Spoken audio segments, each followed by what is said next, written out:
With solar power, you have some options, but most are actually pretty bad. Most grid-tied systems don't work with power off. And when the power goes out, you lose your power. And you can't really use your solar power when you want to. You need battery packs, you need a bunch of extra equipment. The system has to be designed that way. And it generally has to be professionally installed and inspected and all that kind of stuff like that. I am running on emergency power right now. This is my solar powered system that is powering the studio right now. And not inspected professionally, but I did have an electrician friend who actually making sure it's done properly. And in addition to that, I'm still tied into the grid. What I am doing is I am compartmentalizing parts of my house, different circuits in my house, and running them off my solar generator. So I'm going to walk you through what that looks like. And this is a bit of a hybrid system. I haven't seen anyone on YouTube kind of do something very similar to this. But let's jump right into it. Welcome to the Poplar Report. I'm Steve Poplar. I'm an accountant by trade, but I have some friends who can help me out working through how to actually do the system. I've talked through with my electrician friend, electrical engineer, sorry, that Ken, he's made sure that we're doing everything right along the way. And the heart of this system is the Oupes Mega 5. And I am racing to get this video out to you because as this video drops, the winter sale, a flash sale, one-day sale actually is beginning for Oupes. So if you're looking at any of these units and stuff like that, it's going to be the cheapest it is for a while. I think they're guaranteeing at least 30 days, but we're looking at prices that are very comparable to like Black Friday sales that they had going on. Anyway, with all that said, how can we do this? How can we do this without the power company coming out and switching off the power at the pole? How can you tie in everything like that? And the answer to that is a generator switch that is a multi-circuit generator switch that's actually tied into different circuits. So I have 10 circuits in this house that are now controlled by this generator switch that I can rock each circuit one at a time to run off grid power, or I can rock it up to run off the generator, or I can rock it to neutral and it runs off and it's just dead and the circuit's dead, right? And so this is one of the things that's just really great about this type of setup is that I have a lot of options. If the power goes out here, I can run those 10 circuits, and I've picked the circuits so that I can basically run everything I need to run off the house, off of the generator. And when the grid is up, I can use power. These are the circuits that I use like for my refrigerator and the studio here with the lights and everything like that, and my freezer. And these type of things can be run off this, and it's going to take a lot of the load off of my power bill. So I get to save power, save money now. And then in addition to that, I have basically all my bases covered in an emergency. I'm going to walk you through some of the numbers here, but let's go out to the shed itself. So inside the shed is the Mega 5 and the B5 unit. Connected together, that gives me 10.08 kilowatt hours of battery storage. That can be discharged at 4,000 watts at a time. Now, that's not enough to run some of my heavy-duty stuff like the water heater. I might be able to run the water heater off that, but I chose not to do that circuit. I'm not going to be able to run the dryer, and probably wouldn't be able to run my oven off of it either. There's some discussion about whether I'd be able to run the water heater and whether I'd actually be able to run the oven, and it just wouldn't work quite as well. But that's probably not the best thing to do. But they're electric resistant, so it's not like the end of the world. It's still as efficient as it would be, just it may not have as much power, and it might take longer to heat up the water, might take longer to bake everything, and the electronics on my stove may not like that. So I left that back on the regular system, but I've acquired enough things that I can run my kitchen off electric without the stove. So I upgraded my toaster oven so I can actually bake some things in there if need be. I also still have my microwave, of course, that's fine. And then I also have a stovetop a countertop stovetop that when the grid goes down, I'm going to be looking at not really cooking with electric. So that's going to really make things a lot better. So basically in the winter time, because I have electric heat here and my heat pump is central heat pump is kind of busted. So it's running off electric resistance all the time. I know it's terrible, but I've got some mobile heat pump units that I'm going to be using throughout the house that run off 110. So that could run off this thing, and that's kind of the plan, is that I'm going to use the heat pumps, window units, essentially, whenever I can.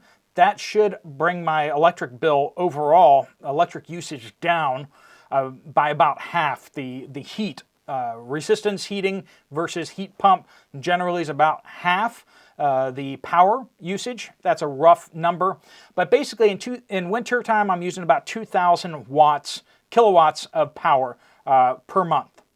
That's about $300 here. If your power bill is higher than that where you are, I'm sorry, that's what it is here. So $300 gets me 2,000 kilowatt hours in a winter month. In the summertime, I'm using about 300 kilowatt hours for the month. So I'm using somewhere between 10 kilowatt hours per day to 70 kilowatt hours per day, depending on what time of year it is. That's kind of what I'm looking at here. Now, I'm installing here 7 100-watt panels per string, 2 strings. Now, I know you're looking at them and you're going, hey, Steve, there's 8 solar panels on those frames. Well, there was room for those extra panels there, so there's 2 panels that are not wired in at this time. What I need to do is actually construct another frame that holds 5 more panels so I can make a 3rd string of 100-watt panels, and that's kind of what I'm looking at for there. So 3 strings of 7 100-watt panels is what we're kind of looking at here. The voltage is the issue there. The open circuit voltage would be a little too high with the 8th panel on there. I may experiment with that to see if I can get away with that on the Oupes Mega 5, but on paper, according to their numbers, it shouldn't work. So we'll be careful about that, but there are a lot of circuits built in there. Make sure that you're getting your numbers approved by someone who actually knows what they're doing, right? I'm told that won't work. I'm kind of the mindset of like, why not plug the 8th one in and see what happens? And that's probably not a good attitude when it comes to electrical stuff. So I'm restraining myself, and I challenge you to restrain yourselves too. So I got 2 strings of 7 100-watt panels. I get the 3rd one out there. That'll give me 2,100 watts of capacity, right? If they're operating fully 100%, they would give 100 watts each per hour. Kilowatt hours per hour, right?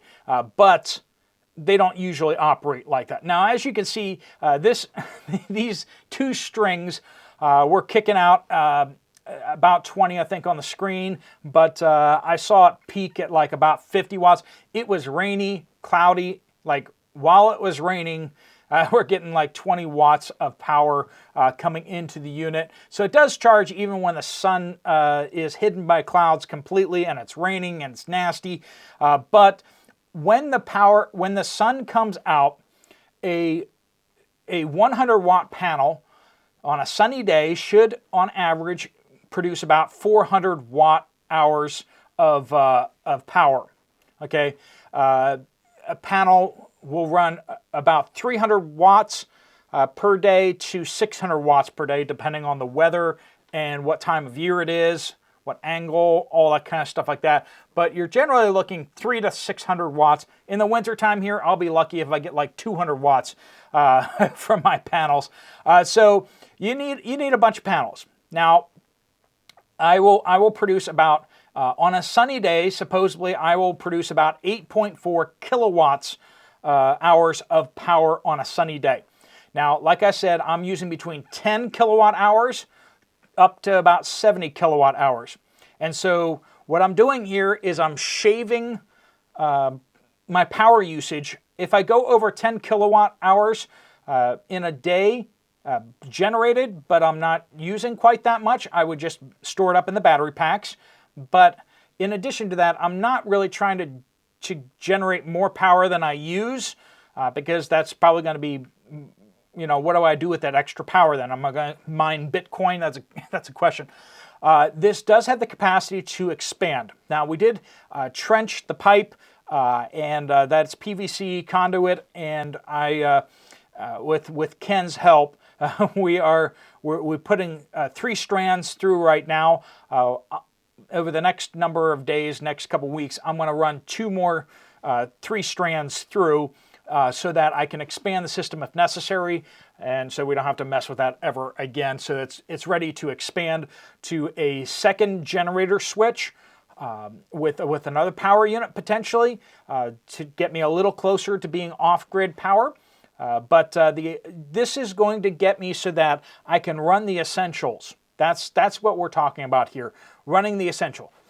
I don't need a hot water heater. If the power goes out and it's the end of the world or whatever, I don't need my hot water heater. That's luxury. I don't need my dryer. You can hang up clothes and that's fine. I don't need that. Also, the heating doesn't need to be done that. I have wood. I can heat my home with wood fire, and I can also heat my home with propane. Cooking, I don't need to cook with electricity. I can cook with solar. I can cook with wood. I'm set up for cooking with wood, and I'm also able to cook with propane, whichever I feel like that day. Solar is the cheapest. I can use direct solar. I have some things I can use for that. I really need to scale up on. I really want to get one of those parabolic cooking items. Those things are fantastic. The parabolic ovens, solar ovens, are awesome, but they do take a little bit of effort to use, and they aren't exactly cheap. But when you think about that, they use free sunlight to cook your food. That is a nice thing there. So all that added up, I really am going to be generating enough power to run the basics, and I have it running through the wiring of the house. It's all up to code. The trench is 18 inches deep. We have PVC conduit. All the wiring, the 10 gauge wire in the pipes is the code stuff that we would actually need to use. And if you're going to do this, do it right. But it is nice to know that the power company doesn't know that I just did this. They're going to see that I'm using less electricity. And for them, until I do something that flags their system, that makes them go, wonder why he's using less electricity, they're just going to see my electric bill go down, and they're going to get less money from me, and they're not going to come out and harass me. The solar panels are on mobile legs and everything like that. Super simple, just a lean-to kind of thing. They're heavy enough that they should be fine the way they are, but we are planning to weight them down with cinder blocks just to make them even more stable. But you can do these kind of things. I did not affix them to the ground for 2 reasons. One, so I can adjust them. I'm not fully convinced that's exactly where I want them in the yard, so I can move them around still. In addition to that, the code here is that I'm not allowed to do ground-mounted solar unless I have 3 acres or something like that. So that's why the power shed is not planted into the ground. It's not on foundation. It's just kind of sitting there, so it's still a mobile shed. And then also the solar panels are they're not ground mounted. They're temporary usage out there, even though they're on pressure treated wood, and I may even get them off the ground a little bit so that they do last as long as possible. So that's kind of what I've got going on here. I will try to answer some of your questions out there. If you ask me technical questions, I don't know. But this is kind of the setup here. The power shed is insulated now. We did put up insulation in there so that we can heat in there and keep the battery packs up to temperature without them going all like cold and then shutting down. That's not good if they're cold and shutting down. But in addition to that, in the summertime, we kept it, we're going to keep the outside white so that it doesn't absorb a lot of solar, because we're going to have the opposite problem that the battery packs may try to overheat during the summertime. So I'm not sure exactly how we're going to handle that. I was planning on getting a heat pump into the shed that would cool it off in the summertime, or potentially making windows so that I can open up the vents and we can let air come through. Not sure how we'll do that in such a way so that it doesn't make it too cold in the wintertime. So of course the vents will have to close, but it's always a work in progress. But that is my setup out here. And the reason for that is I want to be able to have power when the power is out, but at the same time I want to be using my solar power when the power is on. And it's a both and having the generator switches, having the capability to customize my usage. The Oupes Mega 5 has app capability, so you can monitor, so I don't have to keep going out to the shed to figure out what's going on. I can see how much solar's coming in, what the status of my battery pack is, and I can just go downstairs and start flipping switches to you know, use more circuits that are, you know, I can say I got a lot of power, so I'm going to flip it over to my freezer over to solar power. I can flip my fridge over to solar power. I can flip my kitchen over to solar power for a bit, but then after a bit, maybe flip it back over to grid, depending on how much energy I have to play with. So why do I have a shed in the first place? There is a fire hazard with all battery packs, so there is that. I don't want to burn down my house. It's unlikely, but you know, that is a possibility. And also I want the shed to be, the power packs to be closer to the solar panels. If I keep the solar panels away from the house so that I don't cast shade on the solar panels, I'd have to run DC lines a little further than I'd like to. So all that to say, that's kind of the reasons why I've done some of the things that I've done. If you guys have any questions, pop them down in the comments down below. But that is my setup as of now.